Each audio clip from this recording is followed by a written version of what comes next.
تمہارا پروردگار خوب جانتا ہے کہ تم اور تمہارے ساتھ کے لوگ کبھی 2/3 رات کے قریب اور کبھی آدھی رات اور کبھی تہائی رات قیام کیا کرتے ہو، اور اللہ رات اور دن کا اندازہ رکھتا ہے۔ اس نے معلوم کیا کہ تم اس کو نبھا نہ سکو گے تو اس نے تم پر مہربانی کی، بس جتنا آسانی سے ہو سکے اتنا قرآن پڑھ لیا کرو۔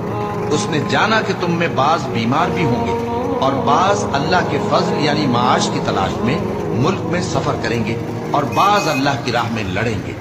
تو جتنا آسانی سے ہو سکے اتنا قرآن پڑھ لیا کرو، اور نماز قائم کرتے رہو اور زکوٰۃ ادا کرتے رہو اور اللہ کو نیک نیتی سے قرض دیتے رہو، اور جو عمل نیک تم اپنے لیے آگے بھیجو گے اس کو اللہ کے ہاں بہتر اور صلے میں بہت عظیم پاؤ گے، اور اللہ سے بخشش مانگتے رہو، بے شک اللہ بخشنے والا ہے، مہربان ہے۔